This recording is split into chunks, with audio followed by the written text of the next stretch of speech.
खालती फटाकड्या वाजल्या की वरती फटाकड्या वाजल्या, वरती फटाकड्या वाजल्या म्हणले खालती नमस्कार, मी कृष्णाला आड आणि आपण पाहताय के न्यूज. सध्या राधानगरी तालुक्यात सुरू असणाऱ्या अनेक ग्रामपंचायत निवडणुकीमध्ये रणधुमाळ सुरू आहे. अनेक ठिकाणी चुरशी लढती होत आहेत, तर काही ठिकाणी बिनविरोध देखील होत आहेत. आणि या बिनविरोध झालेल्या लढतींमध्येच राष्ट्रीय बुद्रुक येथील ग्रामपंचायत सदस्यपदाची निवडणूक देखील बिनविरोध झाली आहे.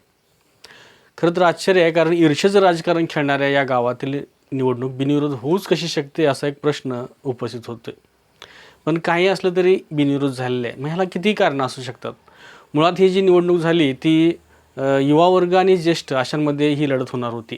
त्यामुळं ज्येष्ठांनी केलेल्या आवाहनाला युवकांनी प्रतिसाद दिला आणि माघार घेत ज्येष्ठांना संधी दिली आणि ही निवडणूक बिनविरोध झाली. तर आणखीन एक कारण असू शकते, म्हणजे जी नुकतीच जिल्हा परिषद आणि पंचायत समितीची जी निवडणूक झाली त्यावेळी प्रचंड रणसंग्राम या गावानं बघितला आहे आणि त्यातून बोध घेत ही निवडणूक बिनविरोध करावं अशी भावना झाली असेल आणि त्या अनुषंगाने झाली असेल. पण काही कारण असलं तरी देखील जे झाले ते खरोखर कौतुकास्पद आहे. मुळात ही जी निवडणूक लागली तीच मुळात राजकीय साठमारीतून लागली. म्हणजे एका सदस्यानं दाखला जोडून मिळवलेलं पद आणि विरोधकांनी तो दाखला उडवून लागलेली ही पोटनिवडणूक. आता राष्ट्रवादीचं दाखला पुराण हे सगळ्यांनाच माहिती आहे, कारण इथले दाखले बहुतांश वेळा हलकेच असतात आणि जरी जड असले तरी थोड्या वेळानं का असे ना पण ते उडतातच. ही इथली खासियत आहे. आणि मग कधी खाली फटाड्या वाजतात तर कधी वर फटाड्या वाजतात.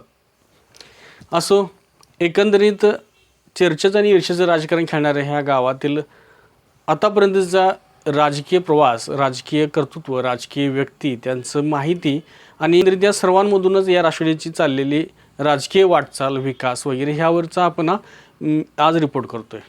या गावात अनेक प्रस्थापित, प्रतिष्ठित, ज्येष्ठ, नवोदित आणि युवा नेते देखील आहेत. जुन्यामध्ये जर विचार केला तर या गावच्या सरपंच पदापासून भोगावती साखर कारखाना असेल किंवा गोकुळ दूध संघ असेल, या मोठ्या संस्थांच्या पदापर्यंत मजल मारलेले एक धुरंधर नेते इथलेच. राजकीय सत्तांतरात अनेक वेळा अपयशी होऊन देखील आज देखील यशस्वी असणारे आणि विविध पक्षांबरोबरच अनेक नेत्यांच्या संपर्कात राहून स्वतःला अप टू डेट करणारे भाऊ देखील इथलेच. गट छोटा आहे पण निर्णायक आहे आणि याच गणिताचा योग्य वापर करत गावाबरोबरच कारखान्यापर्यंत संधी साधणारे बापूही इथलेच.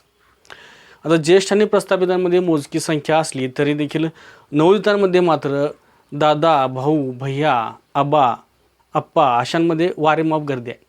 आता नुकत्याच बिनविरोध झालेल्या ग्रामपंचायत सदस्यपदाच्या पोटनिवडणुकीविषयी थोडंसं आपण बोलूया. खरं तर बिनविरोधचा हा प्रयत्न नक्कीच कौतुकास्पद आहे.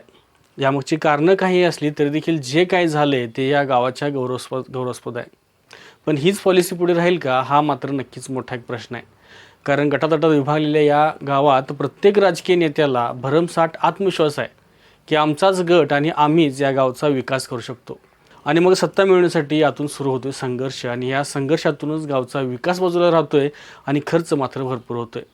हे वास्तव आहे, हे कुणीही नाकारू शकत नाही.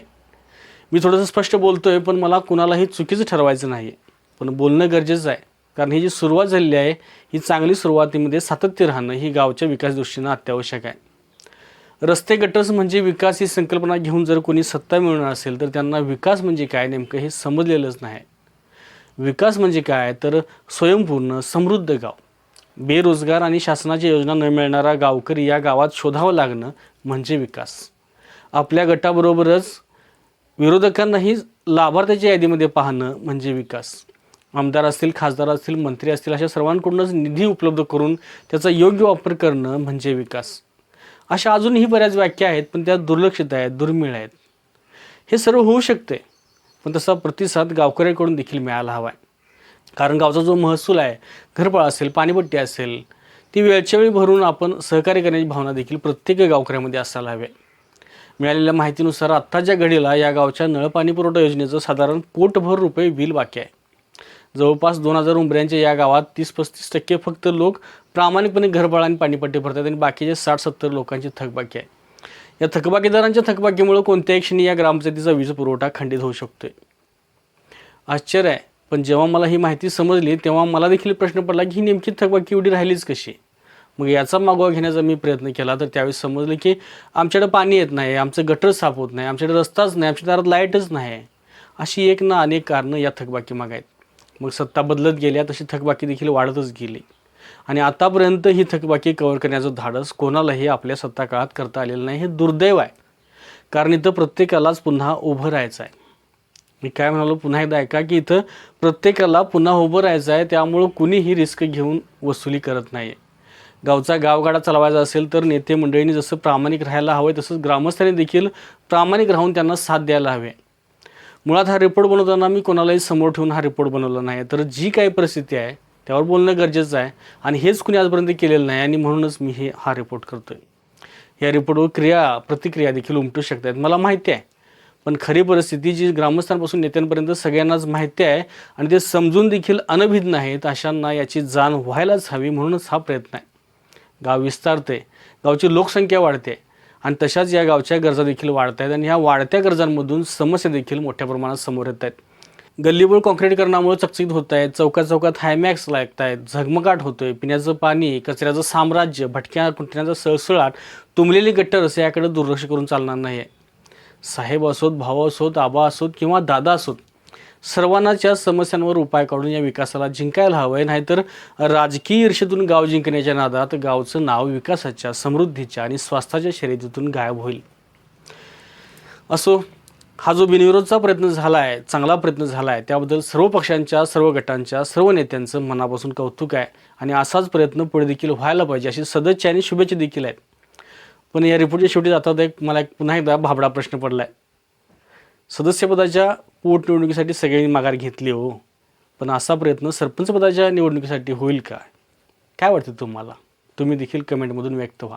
धन्यवाद. अशाच नवीन अपडेट्स आणि आपल्या भागातील बातम्यांसाठी या चॅनलला लाईक करा, शेअर करा आणि सबस्क्राईब करा.